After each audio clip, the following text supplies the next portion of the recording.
First of all, if you've taken the time to click on this review, I'd like to thank you for that.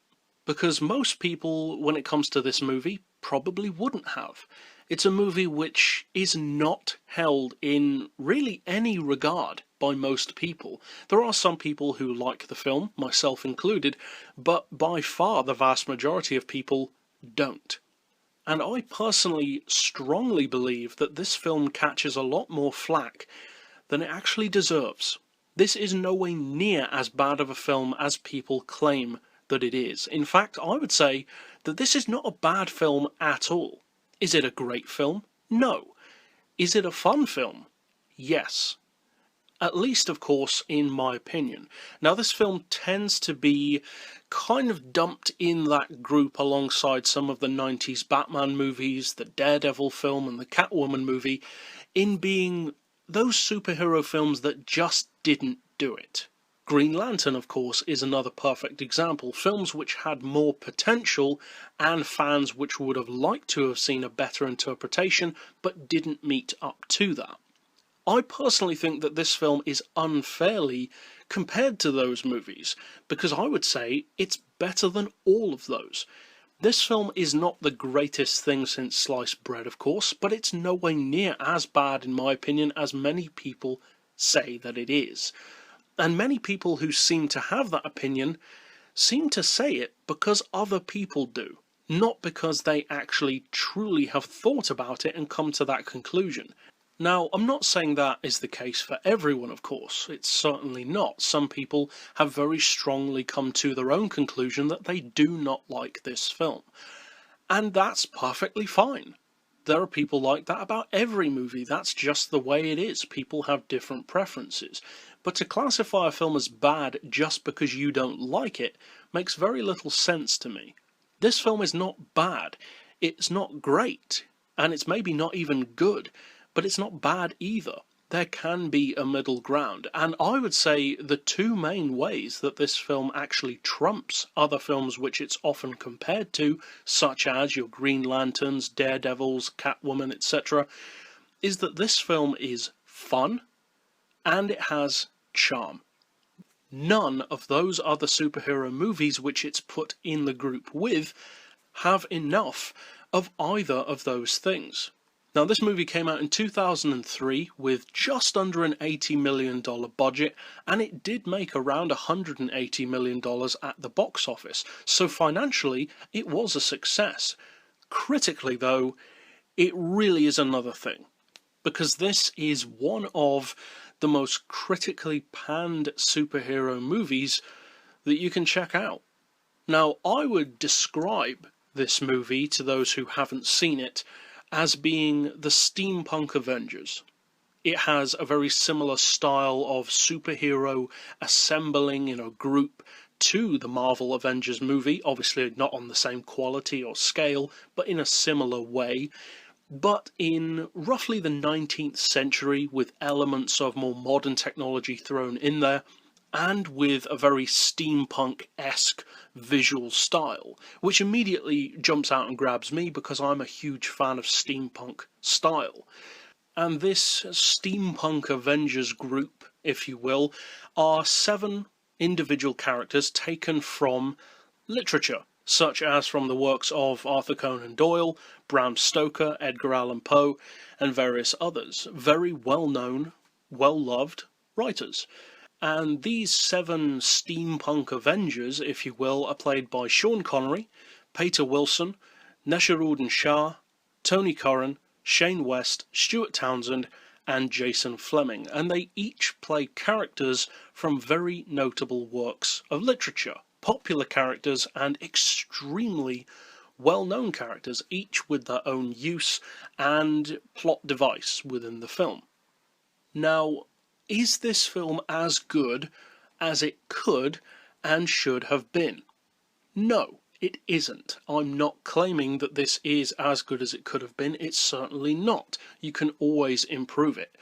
But it doesn't deserve, in my opinion at least, the flack that this film gets. It's no way near as bad a movie as people make it out to be. People talk about this film as though it gives you disease just by watching it, and that's just not the case.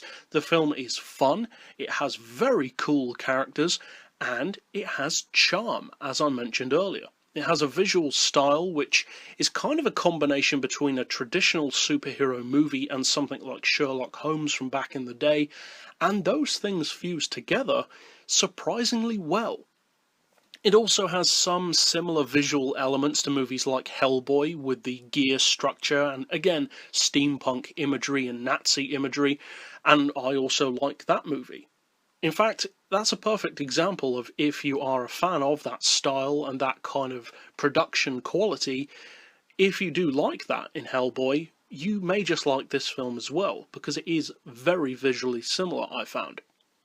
What about, though, our individual ratings? Well, first of all, of course, we have, as always, the story and plot. And for the story and plot, I'm going to give the film a 6, because compared to many of the other films which I would usually review, this does have a slightly bigger story in terms of the number of characters involved and the scope of the quest that they're on. So overall, I'm going to give it a 6, because although the story isn't executed as well as it could have been, it is still a good enough story, more than good enough, to make a really good movie. And even though the movie isn't as good as it could have been, it's still a good story. So overall, I'm giving it a 6. As far as the characters and their motivations, I'm going to give the film a 7, because the characters are one of the strongest points about the film. They're all very, very interesting characters, and although some of them aren't necessarily played by people who are as famous as Sean Connery in his lead role, which was also incidentally his last role, they do still play their parts very well. And although their backstories and motivations aren't explored as much as you'd probably want them to be, how can you do that? The Avengers, for instance, had to have individual separate movies to flesh out each of those characters. This film doesn't have that. It had to do it in one movie. And considering that that's what it was forced to work with, it did that really well, I think. So overall, for the characters and their motivations, I'm sticking to a 7. As far as the visuals and effects, I'm going to give this movie an 8, because the visual style overall, as I've already mentioned a couple of times, I really enjoy. It's pretty much unlike any other mainstream superhero movie, with the only similarities really being Hellboy 1 and 2, and I love the way the film looked. Some of the visual effects, especially with certain particular characters, could have been done better, maybe with motion capture, for instance, instead of the methods that were used. But overall, it's still a very good-looking film. It has my favourite movie car of any movie, Captain Nemo's Nautilus car, and also the Nautilus itself, which I absolutely love the design of. Overall, the visuals and effects of the film are definitely good enough for the rest of the quality that it had. Could it have been better? Yes, of course it could have. Many films could have. But for what it did, I enjoyed it for that. So I'm giving it an 8. As far as the audio and sound in general, I'm going to give it a baseline of 5, because it certainly wasn't bad, but it wasn't anything that was particularly memorable or anything that you'd want to write home about. It did the job, but just didn't really stand out to me in any particular way. The music was good enough, but at the same time, as I said, I don't particularly remember the music that much. So overall, it's a baseline of 5. And as far as the final and, of course, most personal to me with any film, the rewatchability and entertainment factor from my point of view. And for this film, I'm going to give it a 6, because it's definitely not the kind of movie which I'd watch, say, every week, for instance. It is a movie which I've watched a few times. I enjoy it for what it is. I like how unique and oddball and quirky the film is.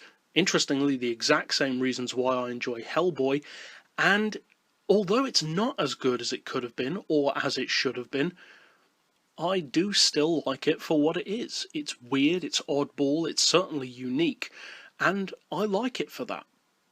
And that means that our overall tabulated score for LXG, as it's sometimes called, or the League of Extraordinary Gentlemen, is a decent enough 3.2 out of 5, which is far far higher than the reviews that many people have given this film. Significantly higher than many of them, in fact. And I stand by that. I'm completely happy with the points that this film has accrued, and I think it is undervalued and severely misrepresented. So overall, if you haven't checked out this movie, don't go into it, of course, expecting it to be something as good as The Avengers, because you will be disappointed, of course.